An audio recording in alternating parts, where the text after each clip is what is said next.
اور سنے ترمذی میں حدیث ہے، میرے مصطفیٰ کریم علیہ السلام نے فرمایا جو سچا تاجر ہوگا، سچا تاجر، اللہ اسے قیامت کے دن نبیوں کے ساتھ جگہ عطا فرمائے گا۔ سچے تاجر کو اللہ نبیوں کے ساتھ۔ تو بھائی عجیب و غریب معاملہ ہے۔ میں ایک محفل میں تھا چند دن پہلے، تو نقیب محفل نے میرا نام لیا۔ آپ کو پتہ ہے یہ محبت والے ہوتے ہیں، سنگین نقیب جو ہوتے ہیں، پیار والے لوگ ہوتے ہیں، ان کی بھی ڈیوٹی ہوتی ہے نا تعریف کرنے کی، ان کی مجبوری ہے، انہوں نے کرنی ہے، یہ نہیں کریں گے تو ناراض ہو جائیں گے لوگ۔ تو اس نے کچھ ایسے پتہ نہیں کہاں سے بیچارہ رٹا لگا کے یاد کر کے آیا تھا، وہ سارے اس نے نا سارے القاب کٹھے کر کے تو میرے نام سے جڑ دیے۔ اب میں بڑی دیر تلاش کرتا رہا کہ ان القابات کے اندر میں بھلا کہاں پہ ہوں۔ میرے اوپر تو میں دیکھ رہا تھا نا اپنے آپ کو، میں نے جیسے آپ کو آتے ہوئے کہا نا کہ ان میں سے بہت سارے لوگ ایسے ہیں الحمدللہ اسٹیج پہ جن کے چہرے مجھے نظر آ رہے تھے کہ مجھ سے بہت اچھے ہیں، نیک ہیں، کوئی ملمہ سازی نہیں کر رہا، نہ یہ مجھے کوئی انعام دیں گے، لیکن انسان کو پتہ ہوتا ہے نا، پتہ تے سارا ہے نا سردار نو کیتیاں دا ایدہ پردہ چپایا ہی تیرا پلا ہو سی۔ میں تجربہ کر رہا تھا کہ جتنے لوگ بیٹھے ہیں ان میں سے بہت سارے ایسے لوگ ہیں جو اہل خیر ہیں، لیکن میرے بھائی اب وہ ڈھونڈنا پڑتا ہے نا اتنے بڑے القابات کے اندر سے کہ اتنا بڑا اس کا وزن ہے اور ہمارا وزن کتنا ہے۔ تو میں نے اس کو بعد میں کہا، میں نے کہا یار یہ تمہیں پتہ ہے تو کیا کہہ رہا تھا لفظوں کا؟ کہنے نہیں میں تو تینہ دا ترجمہ نہیں ہوتا وہ کیا ہے۔ تو میں نے کہا کوئی ضروری ہے آپ مطلب آپ سادہ بھی نام لے لیں گے تو کیا ہو جائے گا، لیکن ان بیچاروں کی بھی مجبوری ہے نا جی۔ اور وہ القابات وہ ہر روز نقابت کرے گا، ہر ایک کے بارے میں وہی جملہ کہے گا، ہر پیر کے بارے میں وہی فکرہ کہے گا، کوئی ضرورت نہیں۔ آپ سچی بات کریں، آپ کھری بات کریں، آپ دو حرفوں میں بات کریں، انسان کے لیے وہ لفظ کہیں جو روح آپ کی اجازت دیتی ہے۔ اگر طبیعت اجازت نہیں دیتی تو نہ کہیں، کوئی حرج نہیں، کوئی مسئلہ نہیں، کوئی ضرورت نہیں، کوئی کسی قسم کا معاملہ نہیں۔ آپ تھوڑا سا رکیں، اپنی زندگی میں یہ معیار بنائیں، آپ یہ سمجھیں اس چیز کو کہ ہم نے ایسے تھوڑی بات کر دینی ہے۔ آپ بات تھوڑا سوچ کر کریں، تھوڑا سمجھ کر کریں، تھوڑا نکھر کر کریں۔ سچ کی زندگی گزارو، سچ کی زندگی ٹھنڈی ہوتی ہے، سچ کی زندگی مزیدار ہوتی ہے، سچ کی زندگی کے اندر انسان سکون میں رہتا ہے، ورنہ تو مطلب عجیب معاملہ ہے نا جی۔ ایک بات میں نے کرنی ہے، وہ سمجھ لیں میرے لیے، ان بزرگوں کے لیے نہیں ہے۔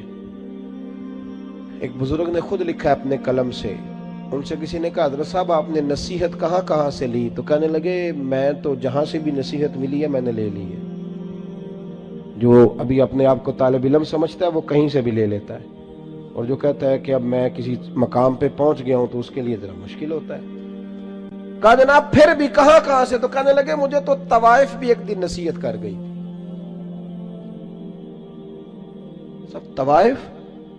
کہاں کس طرح؟ تو فرمانے لگے میں گزر رہا تھا جبے کبے میں، وہ بھی گزر رہی تھی بے پردہ، چہرے پہ کپڑا نہیں تھا، تو میں نے اس کو نصیحت کر دی، میں نے کہا بیٹے چہرے پہ کپڑا ڈال، اللہ سے ڈرا کر۔ کہتے ہیں اس نے اسی وقت نقاب ڈال لیا، چہرے پہ کپڑا رکھا، کہنے لگی میں احتیاط کروں گی پر بزرگوں اجازت ہو تو ایک بات میں بھی کر دوں؟ کہتے ہیں میں نے کہا بیٹے کر لو۔ تو کہنے لگی حضرت صاحب میں جو ہوں نا میں وہی کہلاتی ہوں، آپ بھی بتلائیے جو آپ کہلاتے ہیں وہ ہیں آپ؟ جو آپ کہلاتے ہیں، جو آپ کو کہا جاتا ہے وہ ہیں آپ؟ میں جو ہوں نا میں وہی کہلاتی ہوں۔ فرماتے مجھے تو وجد ہو گیا اس کی باتوں پہ، میں چیخ پڑا، غش کھا کے گرا، اور میں نے کہا نہیں پتر، لوگ مجھے جو کہتے ہیں وہ میں ہوں نہیں۔ بڑی ساری چیزیں ایسی ہیں کہ جو لوگ کہتے ہیں پر میرے اندر پائی، میں تو اپنی ویسکوٹ سیدھی کرنے لگتا ہوں نا جب میری تعریف ہو رہی ہوتی ہے، میرا تو دل کرتا ہے کہ شملہ تھوڑا اور اونچا ہونا چاہیے۔ بھائی سچ کی بات کریں، کھری بات، پکی بات۔ یاد رکھیں کہ جب پردے صبح قیامت کھلیں گے تو پھر حالات مشکل ہوں گے۔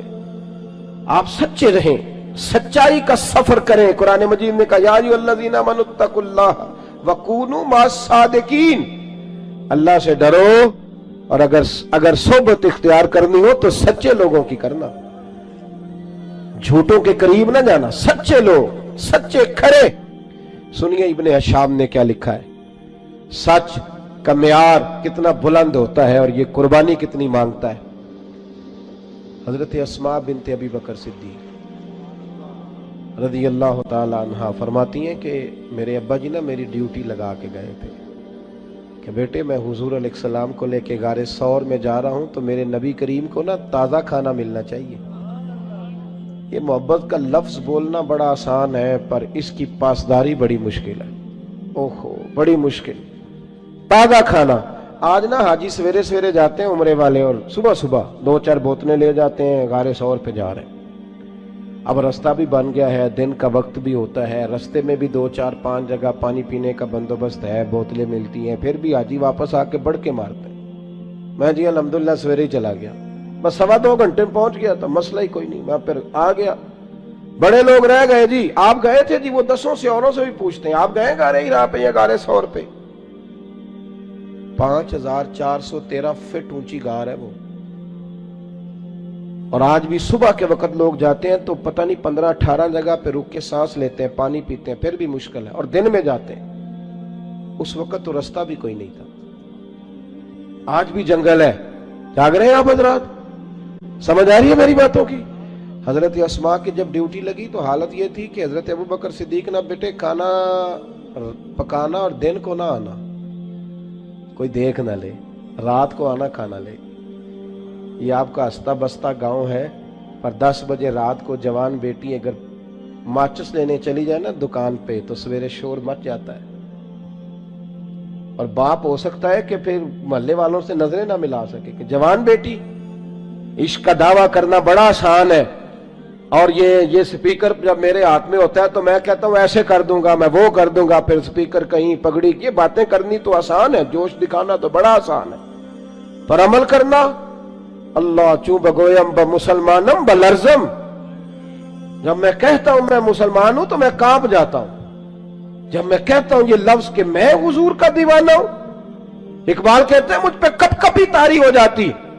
سنو اور یاد رکھو، حضرت اسماء کہتی ہے ابا جی نے ڈیوٹی لگائی رات کو کھانا پہنچانا ہے، متی میں کھانا پکاتی، پھر میں مکے کی گلیوں میں دیکھتی دنیا سو جاتی رات کے وقت۔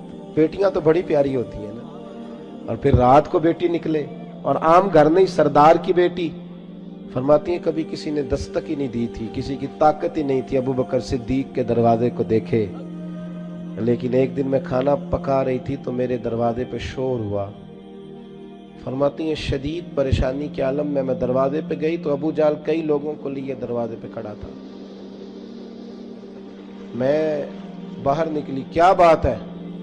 تو کہتی ہیں بڑے مجمع میں اس نے پوچھا، کہنے لگا کہاں گئے ہیں ابوبکر صدیق، کہاں گئے ہیں نبی کریم علیہ السلام کو لے کر، بتاؤ۔ نوجوانوں ذرا غور کرنا، بات بات پہ جھوٹ بولنا کوئی نفع نہیں، پھر بھی جھوٹ، کہاں گئے ہیں؟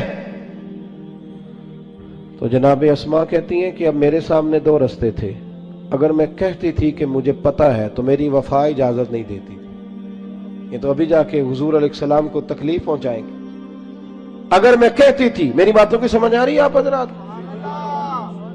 ذرا غور کریں کیا کہہ رہا ہوں، اس بات کی نزاکت کو سمجھیں۔ اگر میں کہتی ہوں کہ مجھے خبر ہے تو یہ تو تکلیف دیں گے، اگر میں کہتی ہوں مجھے پتہ نہیں تو یہ جھوٹ ہے، اور حضور اس کی اجازت نہیں دیتے۔ کتنا مشکل کام ہے، کہاں کھڑے ہو کہ کہاں سچ بولنا، اس معیار پہ، اس میدان پہ سچ بولنا۔ کہتی ہے مکے کا چوک، چاروں جانب دشمن اور میں اکیلی، اور وہ بھی عورت۔ فرماتی ہیں پھر میں نے اپنی ساری ہمت جمع کی، ساری طاقت اکٹھی کی، میں نے فیصلہ کیا کہ میں جھوٹ نہیں بولوں گی کیونکہ میں ابو بکر کی بیٹی۔ فرماتی ہیں میں نے ارادہ کر لیا، اب میں وفا بھی بچاؤں گی، دین بھی بچاؤں گی۔ اس نے پوچھا بتائیے کہاں ہے، جب زور سے بولا تو میں نے کہا ابو جان سن، پھر سن، مجھے خبر ہے وہ دونوں کہاں ہیں، پر تیرے اندر طاقت ہے تو پوچھ کے بتا، میں تمہیں بتاؤں گی نہیں وہ دونوں کہاں ہے طاقت تو پوچھ کے بتا۔ ہاں جے محبوب بلاوے ایک دم تے سر نو پیر بنائیے، وہ سر منگے تے سر دے دئیے، پھر کدے بھی دیر نہ لائیے تے یار دا کدے بھی گلا نہ کریے، پاواں سینک دے ہی مر جائیے، او سجنا یا تے لائیے ہی نہ، تے جے لائیے تے پھر توڑ نبھائیے۔ کہا بتاؤں کہ نہیں؟ بھرے بازار میں، مکے میں ابو جال کو یہ بات کی۔ جب انسان دلیلوں سے عاجز آتے ہیں پھر لڑائی کرتے ہیں،